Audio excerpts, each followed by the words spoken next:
ជំរាបសួរបងប្អូនទាំងអស់គ្នាជាមួយនឹងដើមឆ្នាំនៃឆ្នាំ2026ថ្ងៃនេះខ្ញុំនឹងក្រុមគ្រួសាររបស់ខ្ញុំយើងបានទៅធ្វើទៅវត្តមួយខេត្តថាវត្តឈូកនៅក្នុងខេត្តព្រៃវែងនៅខាងស្រុកកាច់ជ្រៀចវត្តនឹងគឺវត្តឈូកបងប្អូននិយាយថាបងប្អូននៅនឹងគឺគាត់ល្បីថាវត្តនឹងគឺលោកគាត់ស្រោចទឹកស័ក្តិសិទ្ធិប្រោះព្រំផ្សេងអញ្ចឹងនិយាយទៅគឺមានបងប្អូនយើងទៅនឹងច្រើនមែនតែនមិនថាអ្នកគាត់រឺស៊ីអ្នកធ្វើការផ្សេងហើយនៅហ្នឹងគឺគេអត់កំណត់ចំនួនបច្ច័យទេបងប្អូនមានប៉ុន្មានដាក់ប៉ុណ្ណឹងទៅគឺតាមសទ្ធារបស់យើងរៀងខ្លួនហើយនៅក្នុងទីធ្លាវត្តហ្នឹងគឺធំមែនតែបងប្អូនឥឡូវយើងនាំគ្នាឡើងទៅលេងនៅលើពហិយសិនឡើងទៅទស្សនាលើពហិយទាំងអស់គ្នាណា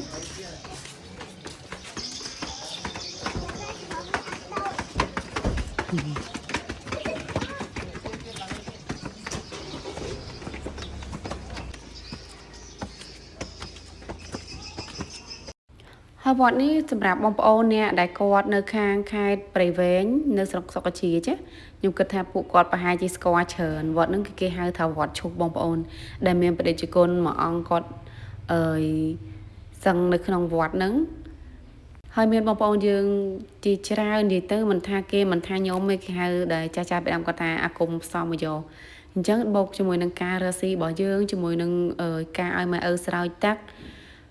ការយើងបូកផ្សំជាមួយនឹងពធផ្សេងទៀតចឹងឲ្យលោកគាត់សូត្រមន្តលើករាសីផ្សេងធម្មតាជំនឿរបស់ខ្មែរយើងគឺយើងតែងតែមានទេត្រូវអត់បងប្អូនសម្រាប់អ្នកផ្សេងខ្ញុំអត់ដឹងទេប៉ុន្តែបើសម្រាប់គូសាររបស់ខ្ញុំគឺយើងជឿខាងពុទ្ធសាសនានឹងហ្មងហើយនេះគឺទីធ្លានៅក្នុងព្រះវិហារបងប្អូនគឺគេដេកស្អាតមែនតែននិយាយទៅសិតតែមាសមិនថាបាញ់ពណ៌លាបពណ៌មាសឡើងភ្លឺចាំងហ្មងពេលដែលយើងឡើងទៅដល់នោះហើយតែជាស្រេបតែម្ដងហើយខ្ញុំឮចាស់ហើយនឹងម៉ែរបស់ខ្ញុំគាត់និយាយថាបដិជគុណដែលគាត់សឹងនៅនឹងគឺគាត់3ជាតិទេបើន័យថាគាត់តែគាត់សគុតទៅមួយសាអញ្ចឹងគឺគាត់មកចាប់ជាតិគាត់ចាំជាតិរបស់គាត់មកសឹងនៅវត្តនឹងទៀតហើយទៅជាតិក្រោយទៀតគឺអញ្ចឹងទៀតហើយគឺនៅក្នុងពហិហ្នឹងគឺគេបានដាក់រូបសម្រាប់មួយដែលសង់ចេញជាព្រះភ័ក្ត្ររបស់ព្រះអង្គហ្មងហើយបដិជគុណគាត់3ជាតិហ្នឹងគឺបានន័យថាជាតិហ្នឹងគាត់មានប្រភៈអញ្ចឹងជាតិបន្ទាប់ទៀតក៏ប្រភៈអញ្ចឹងនិយាយទៅ3ជាតិហ្នឹងគឺប្រភៈតតែអត់ដូរទេអញ្ចឹងគឺចាស់បើសិនជាអត់ថាមានចាស់គាត់អ្នកដែលនៅចាមអត់ថាខ្ញុំអញ្ចឹងណាអញ្ចឹងបើសិនជាបដិជគុណគាត់ទៅមួយជាតិទៀតគឺខ្ញុំដឹងតែចាំមុខហើយអញ្ចឹងដល់កូនរបស់យើងដែលគាត់ធ្លាប់ទៅអញ្ចឹងគាត់ប្រកាសជាចាំមុខហើយអញ្ចឹងចាស់គឺគាត់ចាំបែបហ្នឹងអញ្ចឹងគឺយើងជឿទាំងអស់គ្នាដោយសារលោកដែលគាត់ចាប់ជាមួយនឹងជាតិថ្មីហ្នឹងគឺគាត់មកបរិជ្ជគុណគាត់មកសឹងនៅវត្តហ្នឹងតតែហើយប្រភៈរបស់គាត់គឺតតែអត់ដូរទេអញ្ចឹងហើយទើបយើងជឿលើចាស់ដោយសារចាស់គាត់អ្នកប្រាប់និយាយទៅគឺគាត់ចាំមុខដូចខ្ញុំនិយាយមិញអញ្ចឹងណាហើយនេះទីធ្លាវត្តទាំងមូលបងប្អូនធំខ្លាំងមែនតែនហើយពហិនៅក្នុងវត្តហ្នឹងគឺគេលាបសុទ្ធតែពណ៌មាសតែម្ដងនិយាយទៅភ្លឺចាំងហ្មងបងប្អូនភ្លឺចាញ់ពេញនឹងតែម្ដងគឺថាច្រាលភ្នែកហ្មងសំបីតែជាមួយនឹងការដេកផ្សេងនៅក្នុងនឹងគឺស្អាតខ្លាំងនិយាយទៅនៅខាងព្រៃវែងដែរប៉ុន្តែគាត់ថាខ្ញុំអត់សូវមានពេលបានយើងបានទៅស្រោចទឹកនៅហ្នឹងប៉ុន្តែយើងអត់បានដើរជុំវិញពហិហ្នឹងទេហើយរាល់តែវីដេអូដែលខ្ញុំថតហ្នឹងថតអត់អស់ហើយណាបងប្អូនដោយសារទីធ្លាវត្តគឺធំមែនតើបងប្អូនមើលជាក់ស្ដែងអញ្ចឹងគឺថាមេចែងចាំងតែម្ដងអាហ្នឹងនៅក្នុងវីដេអូឯណាបើសិនជានៅក្រៅគឺថាស្អាតជាងនឹងឆ្ងាយបងប្អូនអញ្ចឹងអ្នកដែលគាត់នៅខាងព្រៃវែងបើអត់តាន់បានទៅអាចទៅលេងបានហើយយើងបានទៅទស្សនានៅក្នុងបរិវេណវត្តនៅក្នុងវត្តហ្នឹងហើយយើងបានទៅសេតទឹកលើករិស័យយើងទៀតអានេះគឺជាការដេកនៅតាមពហិ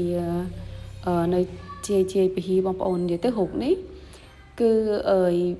វាចាស់ថាពីដើមមនុស្សយើងកាន់ជាមួយនឹងនាគមិញដូចជានាគក្បាល7នាគក្បាល7ហើយអានេះគឺយើងដើរថាទៅកន្លែងត្រីគឺក្នុងវត្តហ្នឹងគឺគេមានអាងមួយវាបឹងជាបឹងសម្រាប់ចិញ្ចឹមត្រីដើម្បីឲ្យយើងទៅទស្សនាប៉ុន្តែដើរទៅក៏ខុសផ្លូវទៅកន្លែងគេដាក់តាំងរូបទូកអញ្ចឹងហើយគឺយើងចុះមកក្រោមវិញសំខាន់ពេលហ្នឹងដើរបាត់ប្តីអត់ដឹងទៅណាទេដើរមកជុំគ្នាទាំងអស់ដើរសុកស្រាប់តែបាត់ប្តីអត់ដឹងទៅណាហើយនេះគឺគេដេកស្អាតណាស់បងប្អូននិយាយទៅសម្រាប់ខ្ញុំគឺខ្ញុំចូលចិត្តការដើរលេងបែបទៅលក្ខណៈបែបហ្នឹង ឧទាហរណ៍ដូចជាទៅខាងសៀមរាបទៅអីចឹងណាហើយថ្ងៃណាមួយបើខ្ញុំបានទៅសៀមរាបម្ដងទៀតខ្ញុំនឹងថតវីដេអូ review បែបហ្នឹងដែរដោយសារកាលមុនទៅដែរតែកូនយើងនៅតូចអញ្ចឹងយើងអត់បានអត់បានថតទេដោយសារយើងរវល់ជាមួយកូនហើយឥឡូវនេះមកវិញខ្ញុំមិនដឹងដើរទៅណាដើរទស្សនកិច្ចតែម្នាក់ឯងដើរវិញគ្នាទៅវិញបាត់ប្តីអត់បានទេបងប្អូនរើមកបានមួយនឹងប្រហែលណា20បាត់ប្តីមួយទាំងមូលនេះហើយអានេះទីធ្លាពហិបងប្អូនបើនៅទីធ្លានៅខាងព្រៃនឹងទៀតគឺធំមែនតើនិយាយទៅទីធ្លាវត្តនឹងគឺធំហើយស្អាតទៀតហើយសម្បីតការបោសសម្អាតផ្សេងនៅក្នុងពហិនៅក្នុងកុដគឺការបោសសម្អាតគឺស្អាតណាបោសស្អាតហ្មងនិយាយទៅអនាម័យមែនតើហើយអានេះបឹងដែលយើងចង់មើលត្រីហ្នឹងគឺឥឡូវហ្នឹងគឺរៀងរីងទឹកហើយអត់មានត្រីទេ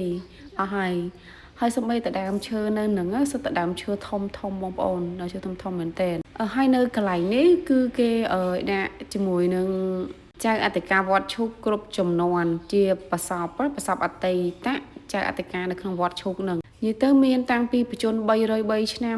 130 110ឆ្នាំនិយាយទៅគឺគេកត់នៅក្នុងនឹងទាំងអស់សម្រាប់ខ្ញុំបច្ចុប្បន្នខាងលើ303ឆ្នាំហ្នឹងប្រហែលជា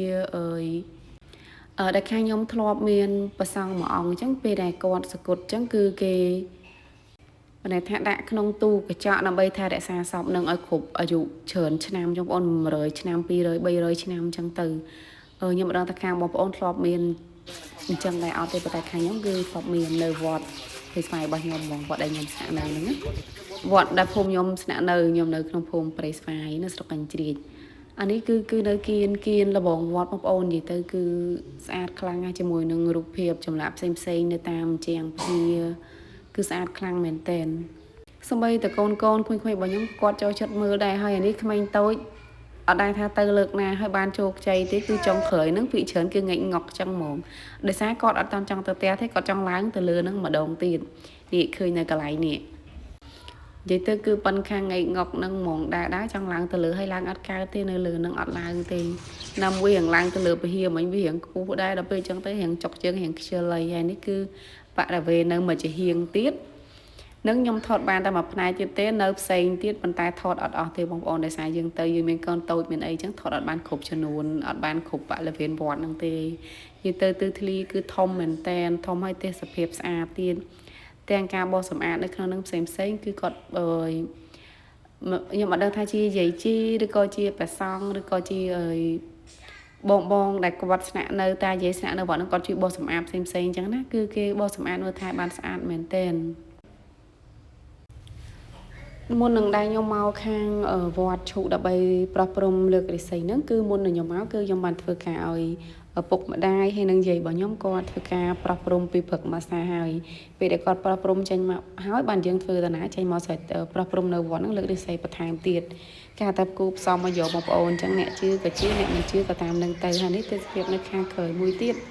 គេจะមានជីបការដើមឈើរូបចម្លាក់តម្រៃអីផ្សេងស្អាតនេះទៅស្អាតខ្លាំងបងប្អូនបើសិនជាមកចំខាភ្លៀងគឺស្អាតហ្មងហើយនេះគឺយើងមកដល់ផ្ទះរបស់យើងវិញហើយនិយាយទៅត្រីស្រែណាបងប្អូនត្រីស្រែពិតគឺយើងដាក់អាំងអានេះទេប្រសិទ្ធភាពគៀនទេ